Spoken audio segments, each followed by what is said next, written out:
Welcome to CyberCast, decoding today's cyber issues. I'm your host, Kate Mackery.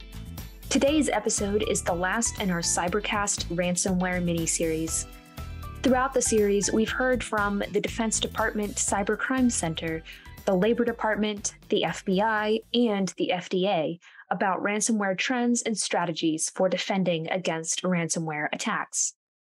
Major themes include ransomware-as-a-service and the importance of public-private partnerships and information sharing. The final interview in our ransomware mini-series is with Mona Harrington, who serves as Assistant Director for the National Risk Management Center at CISA. Mona has a unique perspective on the ransomware landscape because the National Risk Management Center is responsible for helping federal agencies and industry combat cyber threats, including ransomware. The National Risk Management Center website hosts many resources and checklists and opportunities for federal agencies, critical infrastructure sectors, and other members of private industry to connect with CISA to learn more about how to combat ransomware, ask questions about things that they may not know much about regarding ransomware, and also report cyber incidents and get assistance. In this episode, Mona will discuss the prevalence of ransomware as a service, triple extortion, and the importance of network segmentation and public-private partnerships for combating ransomware threats. So thank you so much for joining me on CyberCast today, Mona. I'm really excited to talk about cybersecurity and the National Risk Management Center and its role in helping companies and federal agencies strengthen their cyber postures. So I actually want to start with a question about the National Risk Management Center. Can you explain a little bit about what it does, what its role is, and how it's impacting federal cybersecurity? Sure. Thank you, Kate. Really happy to be here with you today, and it's Cyber Awareness Month, so happy Cyber Awareness Month. Just to start, I'm Mona Harrington. I serve as the Assistant Director for the National Risk Management Center, also known as the NRMC. We're located within the Department of Homeland Security's Cybersecurity and Infrastructure Security Agency, or CISA for short. For those of you who may not know, CISA is the newest component agency within DHS. It was established in 2018. And its purpose is to understand, manage, and reduce risk to our cyber and physical infrastructure. At CISA, we work to collaborate with our stakeholders across both the industry and government and provide resources, analysis, and tools that help strengthen the nation's collective defense against cyber and physical threats. And the NRMC, more specifically, supports this mission by serving as a planning, analysis, and collaboration center focused on addressing the nation's highest priority critical infrastructure risks. We forecast, we lean forward in our approach, and we do that by providing analytical outputs to assist CISA and the broader critical infrastructure community to prioritize activities and provide data for decision support. Ultimately, Kate, I'd say we manage risk and perform risk and consequence assessments and a number of other risk outputs that are both quantitative and qualitative in nature. And our work ensures that the nation's critical infrastructure, which is underpinned by a dependent ecosystem, very complex, of hardware and software and services and numerous other connected systems, are better protected and more resilient. Sure. So it sounds like you guys do a lot when it comes to helping organizations manage their risk. And obviously, ransomware is a very big risk trend, I guess, is one way to put it. What would you say are the top 3 ransomware trends impacting critical infrastructure and American companies and federal agencies right now? And how do you see these trends evolving over the next year? Sure, Kate. Yep, ransomware trends are on the rise. A little bit of background on ransomware I just want to start with here. It's malicious software or malware that once inserted into a network is designed to encrypt files, preventing the owner from accessing them or locking the user out of their device or network. Over the past year, we've seen an increase in sophisticated, high-impact ransomware incidents against critical infrastructure. And the ransomware tactics and techniques continue to evolve, which demonstrates ransomware threat actors are growing in technological sophistication and in an increased ransomware threat to not just to a defined entity or area, it's extending well beyond borders and impacting global markets and communities. Just a few examples that come to mind as we're talking about this. We all saw Colonial Pipeline, which impacted our ability as consumers to even get gas in certain parts of the country. Acer, a PC manufacturer, had that Microsoft Exchange vulnerability. JBS Foods, which is a meat company, and the NBA, where they stole documents. So a lot of incidences that have occurred just in thinking through 21 on ransomware. So it's clearly on the rise. And some of the observed behaviors and trends in ransomware include different techniques: phishing emails, RDP exploitation, and exploitation of software vulnerabilities. That remains one of the top 3 initial infection vectors for ransomware incidents. Once a ransomware threat actors gained code execution on a device or network, they can deploy ransomware. Other trends include cyber criminal services for hire. The market for ransomware has become increasingly professional, and the criminal business model of ransomware is now well established. In addition to their increased use of ransomware, there's now ransomware-as-a-service, RAS, and ransomware threat actors employ independent services to negotiate payments, assist victims with making payments, and arbitrate payment disputes between themselves and other cyber criminals. It used to be in the past that you had to be a pretty sophisticated hacker to really know how to deploy ransomware successfully. And now with this ransomware as a service, almost anyone can do it. So that's definitely a new trend. Extortion is another one I'll briefly talk about. After encrypting victim networks, ransomware threat actors increasingly use triple extortion by threatening to do 3 different things. 1, publicly release stolen sensitive information. 2, disrupt the victim's internet access. And 3, inform the victim's partners, shareholders, or suppliers about the incident. There's also double extortion incidents in which a threat actor uses a combination of encryption and data theft to pressure victims to pay ransom demands. This past year, Kate, we've experienced some of these and saw firsthand the cascading impacts that it had on our communities and on individuals directly. Going back to Colonial Pipeline that I mentioned a moment ago, Colonial Pipeline suffered a ransomware cyber attack that impacted computerized equipment managing the pipeline. The hack was deemed a national security threat as the pipeline moves oil from refineries to industry markets. The shutdown affected consumers and airlines along the entire East Coast for several days. Yeah, I actually wanted to follow up on something that you mentioned about how triple extortion works. You said that malicious cyber actors will publicly release the information and inform the partners, vendors, whoever's associated with the company, or I guess federal agency, that they've been hacked, basically. Does that prevent federal agencies, or at least discourage them and companies from reporting cyber incidents to CISA? Do you see that as like a hurdle to people wanting to talk about it because they see it as something that's bad for business, because that's why malicious cyber actors are releasing that information? That's a great question, Kate. One thing that CISA is working on is cyber incident reporting.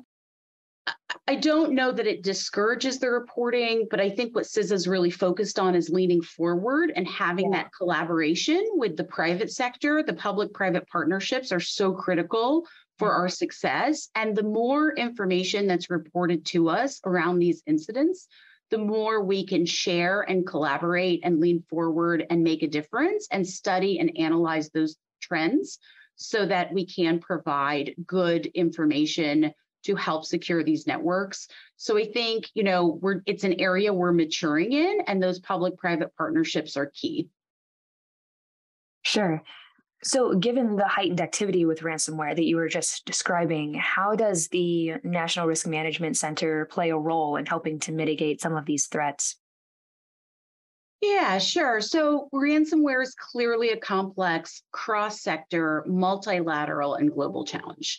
And to me, this means it requires collaboration across the sectors and the international community to address it. And CISA understands this challenge and how complex it is. And within the NRMC, we're uniquely positioned to help support our partners in addressing it. We examine risk to infrastructure using a functional approach to uncover previously unseen relationships, those dependencies and connections that are so important to understand the impact and cascading impacts throughout the different sectors. We perform this analysis using a framework of 55 critical functions. You can find those on the CISA website. And this approach that I'm talking about really helps the National Risk Management Center and CISA as a whole understand how critical infrastructure assets as well as entities are related to one another and how the systems are interconnected and what those impacts are under a variety of conditions. Kate, our examinations focus on how vulnerabilities and disruptions can cascade across that interconnected fabric of the United States in both direct, measurable ways and indirect ways. I'll go back to Colonial Pipeline because it's such a great example for a lot of what we're talking about. And so in 21, when we had the Colonial Pipeline cyber attack, our analysis, the NRMC, focused on the consequence and the cascading impacts of what this pipeline not being in service meant, not only to the areas affected, but the nation as a whole, including its supply chain and functions. And so when you look at the NRMC and you combine our analytical capabilities with our unparalleled ability to bring together traditional and non-traditional stakeholders through CISA's unique authorities, we're really able to address issues quicker and provide more timely decision support data for our stakeholders to address these challenging problems like ransomware. Ultimately, our goal is to give decision makers better information that enables risk reduction to cyber attacks. Gotcha. So IT supply chain risk management has come into sharp relief after SolarWinds, Colonial Pipeline, which you mentioned, and other major attacks. How can organizations more effectively manage IT supply chain risk? And from the National Risk Management Center's perspective, what are some of the major risk factors to watch out for? Great question, Kate. So over the past year, we've witnessed numerous supply chain threats, and in particular, the SolarWinds supply chain compromise highlighted a significant cybersecurity deficit. However, the US federal government was really quick to realize the gaps in our security following the discovery of the compromise, and we've been advancing our work in this area. President Biden issued an executive order on improving America's cybersecurity, and the EO laid out a bold approach for the urgent evolution needed to move our cybersecurity forward, including the need to improve our nation's supply chain.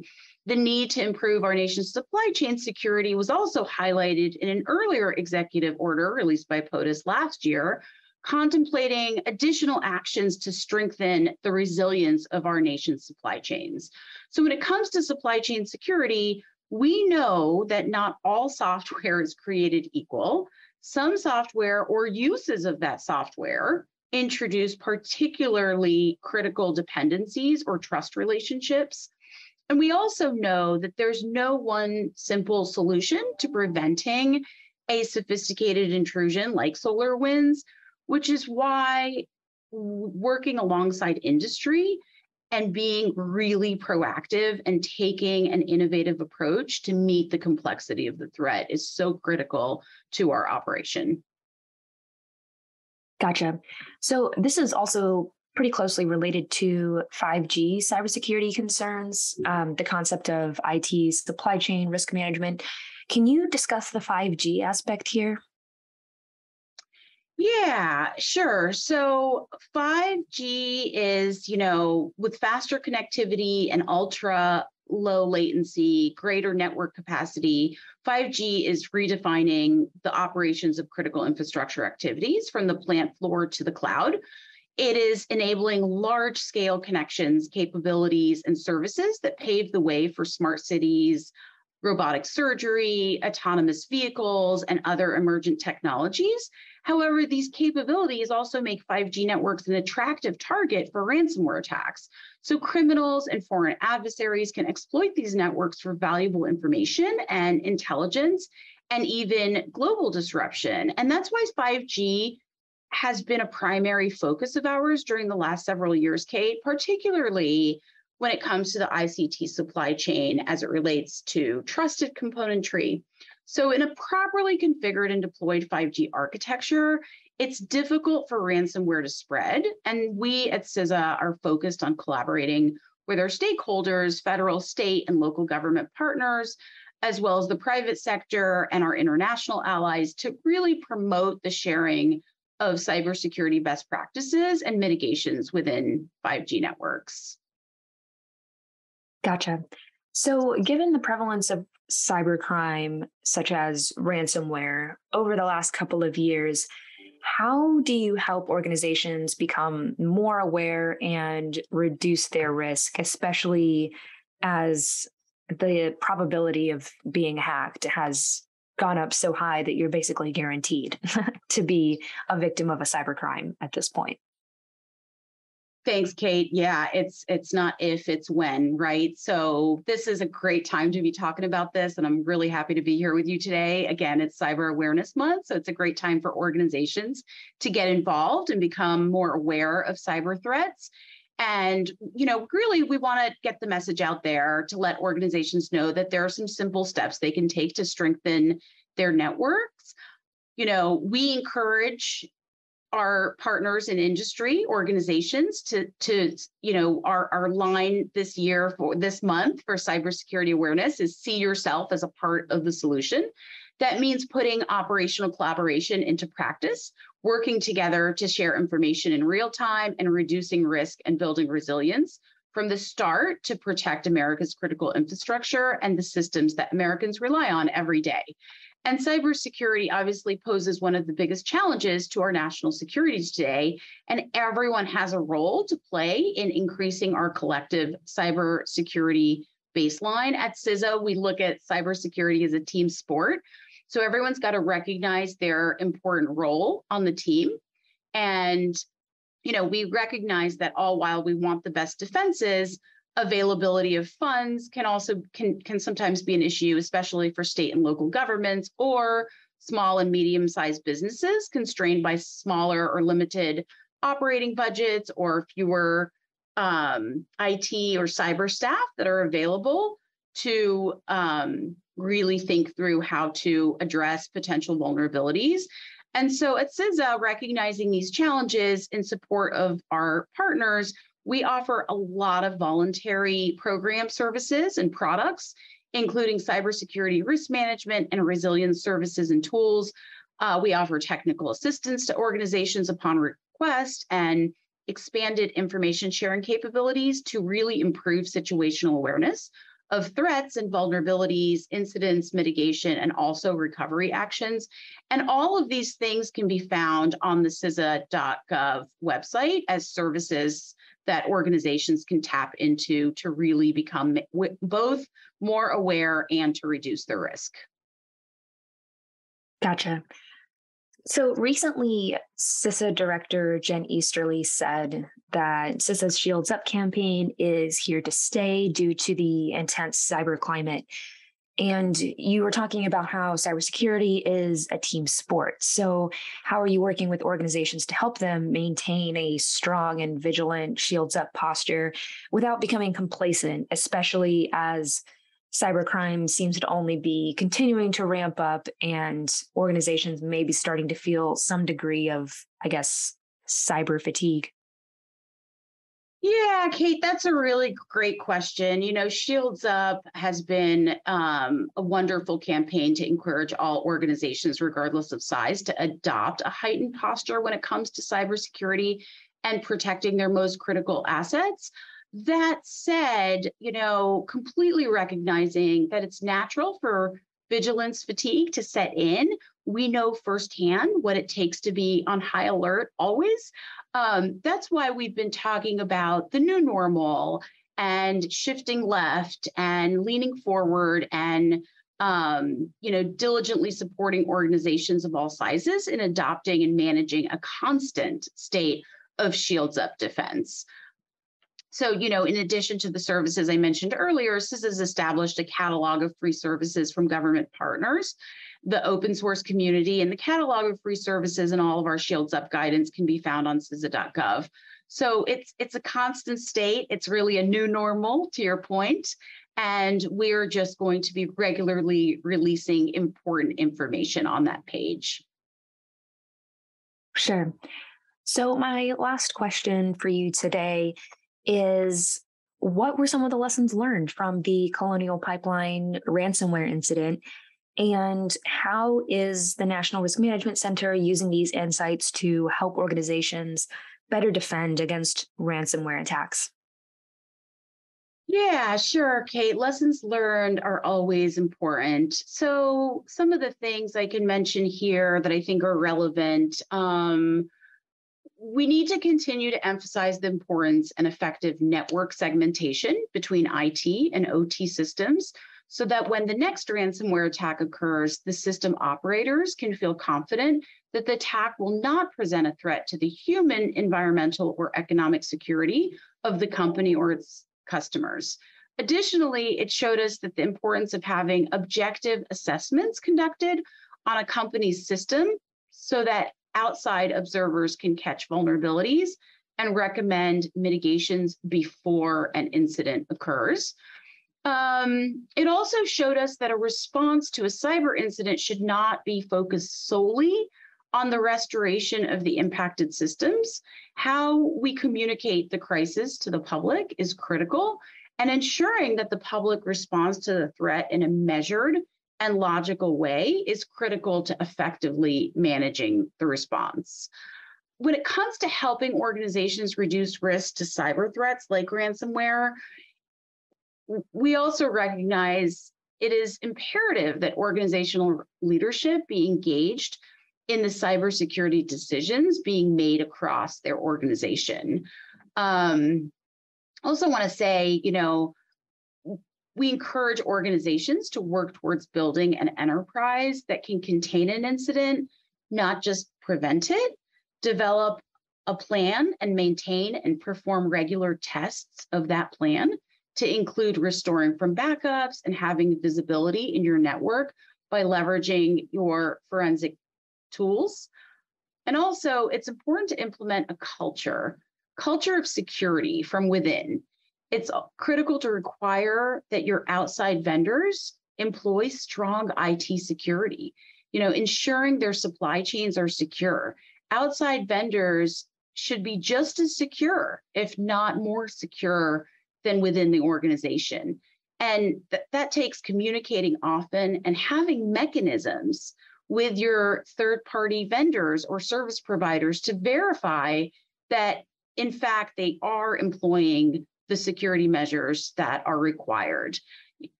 Organizations are as strong as their weakest link. So really, the biggest thing we can do to reduce risk to our vital critical infrastructure and move our nation's cybersecurity forward is to focus on every detail of cybersecurity hygiene within an organization, plans and policies and how to action those plans and testing those plans, and really looking down at the very granular level and knowing how you'll address them in key risk areas.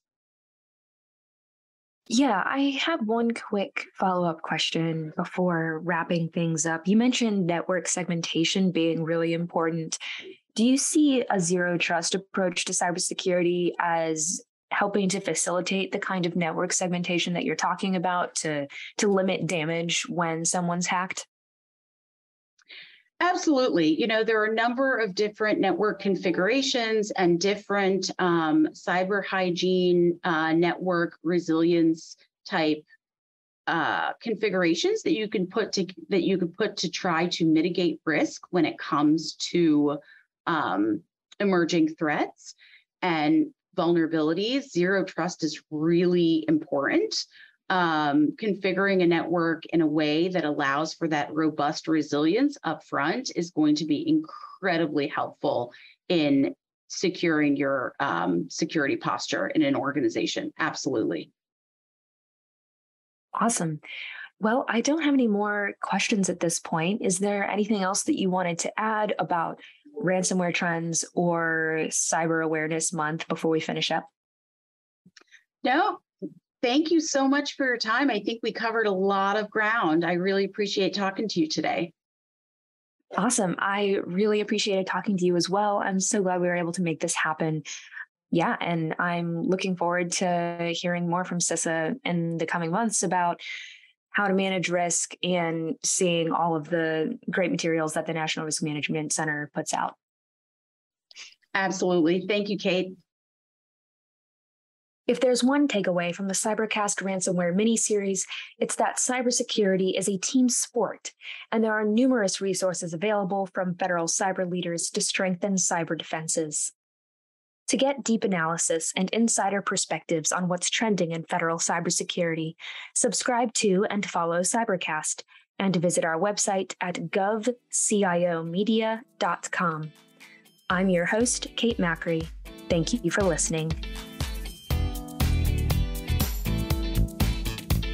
CyberCast, along with GovCast and HealthCast, is a production of GovCIO Media and Research.